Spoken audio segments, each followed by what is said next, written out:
बिस्मिल्लाहिर्रहमानिर्रहीम। अस्सलाम वालेकुम नाज़रीन, मैं हूं आसिम नसीर और आप देख रहे हैं हमारा डिजिटल चैनल आसिम सीरीज। नाज़रीन, हमारे साथ मौजूद हैं मलिक महबूब साहब, जो अब किसी तारुफ के मोहताज नहीं है। एस्ट्रोलॉजर हैं, न्यूमरोलॉजिस्ट हैं। अस्सलाम वालेकुम मलिक साहब, क्या हाल है, कैसे हैं आप? वालेकुम सलाम। अल्लाह का शुक्र है। आप बताएं कैसे हैं सर। अल्लाह का बड़ा करम है मलिक साहब। और हम अपने वीलॉग के आगाज में बता दें, एक तो जिसने अभी तक चैनल को सब्सक्राइब नहीं किया वो सब्सक्राइब भी कर दे। और हम प्रोग्राम के आखिरी हिस्से में आपके सवालात भी लेंगे। मलिक साहब, बहुत ज्यादा सवालात आए हैं, अब सारे तो नहीं ले पाएंगे। 100 के करीब मैसेजेस हैं जो कि हमारे पास सवालात की शक्ल में हैं। तो देखते हैं कि किसका नंबर आज आता है, लेकिन आप मायूस बिल्कुल ना हो, आपका भी जरूर नंबर आएगा। मलिक साहब का नंबर भी हमारी स्क्रीन पर मौजूद है। मलिक साहब, 10 जून को यानी कल के रोज कौमी असम्बली में बजट पेश कर दिया गया। हमारा आज का मौजू तो ये नहीं है, हम बात आगे जाके कुछ और करेंगे, लेकिन थोड़ी सी हम तमहीद बांधना चाहते हैं। वो ये है कि क्योंकि हमारा हमेशा से कोशिश होती है कि जो भी ज्यादती हो आवाम के साथ वो जरूर हाईलाइट होनी चाहिए। आप भी इस पे बात करिएगा। पाकिस्तान में जो बजट पेश किया गया उसमें अवाम को रिलीफ देने के लिए कोई इकदाम नहीं किए गए। बताया ये जाता है जब भी अवाम को रिलीफ देने की बातें होती है कि IMF की कड़ी शराइत है, हम नहीं दे सकते। तनख्वाह में इजाफे की बात हुई तो 10% का बहुत मुश्किल से इजाफा किया गया। पहले 6 का किया गया था, फिर बढ़ा चढ़ा के उसको 10% किया इजाफा, जो कि कुछ भी नहीं बनता। पेंशनर्स की पेंशन में सिर्फ 7% का इजाफा किया गया। ये पाकिस्तान की अगर मैं 10 साल की तारीख देखूं तो उसमें इतना कम इजाफा मैंने इससे पहले कभी नहीं देखा, क्योंकि 20 साल से तो मैं मीडिया को कवर कर रहा हूँ, मीडिया में काम कर रहा हूँ। तो लेकिन अगर अपने मराद की बात की जाए तो 100 से लेकर 500 600% तक इजाफा किया गया है। ये ऑन रिकॉर्ड है। सरकारी ये जो कौमी असम्बली के अरकान हैं, पंजाब असम्बली के अरकान हैं, चेयरमैन सेनेट हैं, कौमी असम्बली के स्पीकर हैं, इनकी तनख्वाह में होश रुबा इजाफा किया गया है। उधर IMF कुछ नहीं कहता।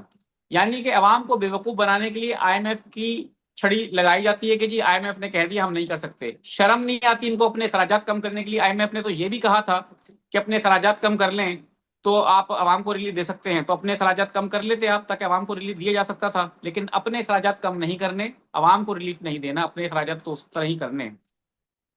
सरकारी मुलाजमीन ने एहतजाज भी किया। अब पाकिस्तान तहरीक इंसाफ ने इस बजट को मुस्तरद कर दिया है। उसने कहा है कि ये बजट हम नहीं मानते, क्योंकि अवाम दोस्त बजट बिल्कुल भी नहीं है। अब पाकिस्तान तहरीक इंसाफ एक तरफ महंगाई के ऊपर भी और बजट के खिलाफ भी एहतजाजी तहरीक का आगाज करेगी, और दूसरा एहतजाजी तहरीक उनकी जो पहले से प्लान है वो उसको इसका हिस्सा जरूर बनाएंगे। तो आपको लगता है कि अब मोमेंटम कुछ बड़ा बन सकता है? क्योंकि अब आवाम को अगर साथ मिलाया जाए, क्योंकि आवाम खुश नहीं है इस बजट के बाद, उनको रिलीफ नहीं मिला। पेट्रोलियम लेवी को 80 से लेकर 100 रुपए तक लेके चले गए हैं। यानी कि पहले पिछले साल जो 60 रुपए थी उससे पिछले बजट में उसको 100 रुपए ले गए। यानी कि अब रिलीफ आवाम भूल जाएं। पेट्रोल पे अगर कैश जमा कराएंगे, कैश की सूरत में पे करेंगे, तो उस पर भी मजीद कहा जा रहा है कि 2 रुपए ऊपर देने पड़ेंगे। डेबिट कार्ड से पेमेंट करें, गरीब आदमी के पास डेबिट कार्ड कहाँ से आएगा? उसकी सालाना फीस 3,000 रुपए से ज्यादा होती है, वो गवर्नमेंट देगी। ये बहुत सारी बातें मैं अगर करने चाहूँ तो ये 10 12 मिनट तो मेरे निकल जाएंगे। आप सिर्फ मुझे ये बता दें हमारे देखने वालों को कि अवाम भी बड़ी इस वक्त गुस्से में है, शदीद गुस्से में है। क्या ये बेहतरीन टाइम नहीं है खान साहब के लिए? क्योंकि आपने कहा था जून का महीना अच्छा नहीं है, लेकिन क्या ये बेहतरीन टाइम नहीं है कि इस वक्त कोई एहतजाजी तहरीक लॉन्च की जाए? आसिम भाई, बात यह है कि आप बात कर रहे हैं फैक्ट्स के ऊपर और मैं बात कर रहा हूँ एस्ट्रोलॉजी की, प्लैनेट्स की मूवमेंट के ऊपर। और जी। ये एक कोइंसिडेंस कहें या ये यूं कहें कि मैं जो हूँ एस्ट्रोलॉजी को बायस लेके चलूंगा, क्योंकि मुझे इन चीजों में अगर मैं पड़ गया तो मैं अपने ट्रैक से आउट हो जाऊंगा। सिंपल सी बात है। और मेरे ख्याल से जितने भी एस्ट्रोलॉजर हैं उनको एस्ट्रोलॉजी की बेस के ऊपर बात करनी चाहिए, ना कि हालात और वाकयात को कंसिडर करके प्लेनेट यूं बता रहे हैं तो वो एक गलत बात हो जाती है। खैर, तो एस्ट्रोलॉजिकली जो मैंने आपको बताया था, जून इसलिए फेवरेबल नहीं है क्योंकि जो जून में प्लैनेट्स की मूवमेंट है वो इन एहतजाज को या तहरीक को आगे कंप्लीट होते हुए या आप कह सकते हैं रिजल्ट ओरिएंटेड तहरीक चलते हुए मुझे नजर नहीं आती। इसलिए मुझे ऐसा लगता है कि ये टाइम सही नहीं है। और पाकिस्तान में जो मामलात चल रहे हैं, ये जो चले, बजट पास हो गया, अभी बजट के बाद जो मसले मसाइल खड़े होंगे वो भी आपके सामने आएंगे। एहतजाज तो एक तरफ है, लेकिन खुदा ना खास्ता पाकिस्तान में जो आने वाले दिन है उसमें वबाई अमराज, कुदरती आफात, इंडिया से अटैक, ये चीजें बहुत ज्यादा मुझे नजर आ रही हैं। और ये आपको आने वाले दिनों, मतलब 15 जून के बाद, जैसे ही सन ट्रांजिट करेगा लियो साइन के अंदर, ये आपको नजर आना शुरू हो जाएंगे। तो ये चीजों के लिए वजह से मुझे नहीं लगता कि तहरीक एक कंटिन्यूस जोन में या एक कंटिन्यूस टाइम के लिए चलती हुई नजर आएगी। इसलिए ये तहरीक के लिए अच्छा टाइम नहीं है, ये पहली बात।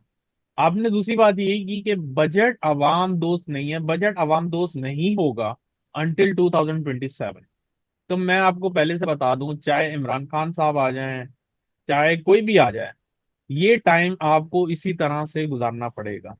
और मैंने आपको बजट से पहले भी कहा था कि मुझे इस बजट में रिलीफ दिखता हुआ नजर नहीं आ रहा, क्योंकि जो प्लेनेट की अलाइनमेंट है ये मजीद क्योस बनाने की तरफ लेके जाएंगी, और बजट के बाद मजीद तरीके। और यूं कह सकते हैं, जैसे आपने बोला कि ये टाइम बहुत अच्छा है, इमरान खान को तहरीक स्टार्ट कर लेनी चाहिए ये मुद्दे के ऊपर, तो बात आपकी बिल्कुल सही है। तो ये तो बात हो गई फैक्ट्स के ऊपर, लेकिन जो प्लानिटरी कॉम्बिनेशन है वो फैक्ट के हिसाब से नहीं चलते, वो अपनी मूवमेंट के हिसाब से चलते हैं। तो जो मूवमेंट है वो इस चीज को सपोर्ट नहीं कर रही, इन शॉर्ट। और मैंने आपको बजट का भी बता दिया है कि बजट से मुझे रिलीफ आने वाले दिनों में नजर नहीं आता। बिल्कुल मलिक साहब, आपने 2 दिन पहले ही जब हमने आपसे बात की थी, आपने बिल्कुल कहा था कि आपको कोई ऐसा रिलीफ नजर नहीं आता, और ये सारी बातें दुरुस्त भी हैं और हो भी ऐसा ही रहा है।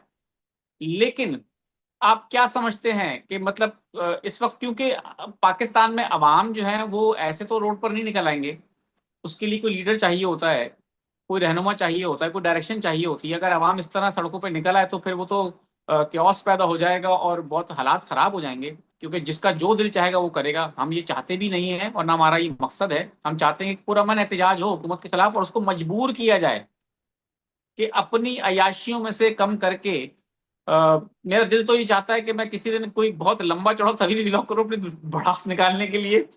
लेकिन ये है कि अपनी अयाशियों को कम करने के लिए कम से कम कोई एक लीडर जो मुझे नजर आता है इस वक्त, वो इमरान खान ही है। क्योंकि सारे तो हुकूमत में हैं, जरदारी साहब भी हुकूमत में हैं, अगर देखा जाए तो मौलाना फजलुर रहमान भी उनको सपोर्ट ही कर रहे हैं एक तरह से, साथ ही उनके बैठे हुए हैं, कोई मतलब उनके खिलाफ तहरीक चलाने की कोशिश नहीं कर रहे, जबकि चलाना चाहिए, स्ट्रीट पावर है। तो खान साहब से ही लोगों को उम्मीद है।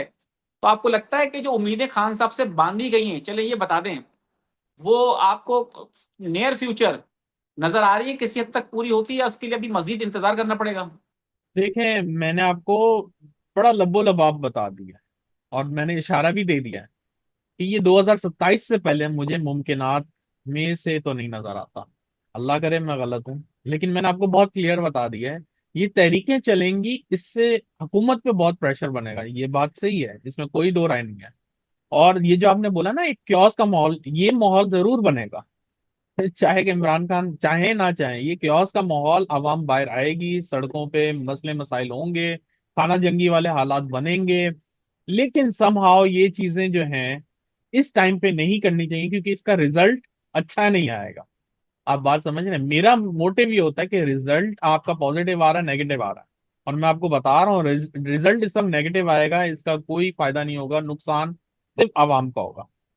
और अगर ये तहरीक फॉर इंस्टेंस 25 जुलाई के बाद चलती है, या इस तहरीक को 25 जुलाई तक पोस्टपोन कर दिया जाता है, तो मैं बड़ा उम्मीद से हूं कि मुझे लगता है कि ये तहरीक फिर आपको बहुत बड़े रिजल्ट, अनएक्सपेक्टेड रिजल्ट देती हुई नजर आएगी।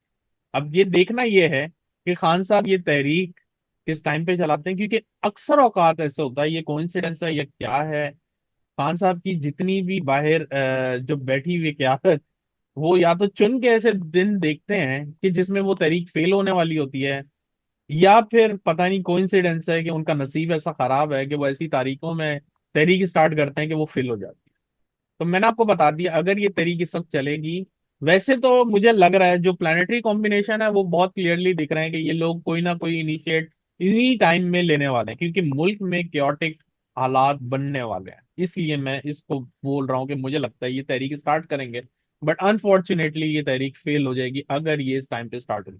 दोनों सिनेरियोज बिल्कुल बता ठीक, दिए मैंने आपको।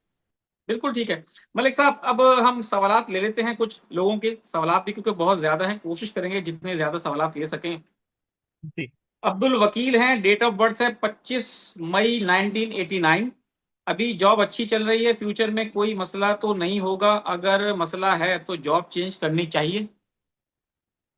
अभी जॉब अच्छी चल रही है, लेकिन सर इनको थोड़े इमोशनल इश्यूज आएंगे, कोशिश करें संभाल लेंगे, इतना कोई खतरनाक मसला नहीं है, चलते रहने दें। प्रॉब्लम आएगा इनको 2026 के मई के बाद।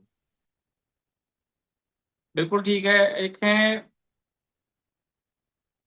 नदीम अहमद वानी, डेट ऑफ बर्थ है 5 मार्च 1995। घर के हालात बहुत खराब हैं और शादी के बारे में भी बता दें। सर आप एक काम करें, शादी को भी साइड में रखें। मुझे लगता है 2026 के बाद जो है आपके हालात भी बेहतर होंगे और शादी के भी मामलात बनेंगे, लेकिन थोड़ा सा एग्रेशन कम करें, आपके अंदर बहुत ज्यादा एग्रेशन है। बिल्कुल ठीक है। उमर फारूक साहब ने अपना सवाल नहीं भेजा, डेट ऑफ बर्थ सिर्फ भेजी और कह रहे हैं मुझे भी पूछकर बता दें। क्या पूछकर बताएं ये भी बता दें जरा। अच्छा, मोहम्मद बिलाल, इनकी डेट ऑफ बर्थ है 8/8/1992। 8/8 जॉब, 1992। जी 8 अगस्त। और ये जॉब के बारे में पूछ रहे हैं, जॉब और मैरिज। माशाल्लाह बहुत अच्छे इंसान लग रहे हैं, बस थोड़ा सा अपने आप पे गुस्से में बर्दाश्त करें, क्योंकि इनके अंदर थोड़ा सा गुस्सा बढ़ जाता होगा, लेकिन अच्छे इनके स्टार्स दिख रहे हैं। अ, उम्मीद है नेक्स्ट ईयर में 2026 के लास्ट क्वार्टर में इनके लिए बहुत अच्छा हो जाएगा फाइनेंशियली अच्छा, तौर पे। बिल्कुल ठीक है। जोया है कोई हमारी बहन है, उनके लिए पूछा गया सवाल नहीं पूछा, बस ये कहा है इनके बारे में मुकम्मल बता दें। क्या बताएं अब, मुकम्मल सवाल अपना काइंडली वाजे करके पूछ लें तो आसानी हो जाती है हमारे लिए। नदीम अहमद वानी की डेट ऑफ बर्थ हो चुकी है। अच्छा जी, इसके बाद सवाल लेते हैं कि गाइड चाह रहे हैं वो कर दें। आसिफ अली हैं, 4 अप्रैल 1988, वो दुबई जाना चाहते हैं, तो उसके लिए बता दें कि क्या पॉसिबिलिटी है। जी बिल्कुल, ये बाहर चले जाएं तो बहुत अच्छे हैं, अच्छा रहेगा इनके लिए। जा सकते हैं इस साल के, मेरे ख्याल से 1-2 महीने में कोशिश करें और ये बाहर चले जाएंगे, मुझे उम्मीद है। और इनकी नौकरी के भी बंदोबस्त हो जाएगा, लेकिन जो अगला साल है वो बहुत अच्छा रहेगा इनके लिए। मोहम्मद बशीर हैं, 10 अप्रैल 1975, रोजगार शुरू हो जाएगा, 2022 से बंद है। 1975। जी बिल्कुल, आप कोशिश करें, मुझे लग रहा है आपके लिए रास्ते खुल रहे हैं। इंशाल्लाह अगले साल से बहुत ज्यादा बेहतर रहेगा। आयशा तारिक, 2 जुलाई 2000, एब्रॉड, शादी के बाद जाऊंगी या पहले, कब तक चांस है। 2000, 2000।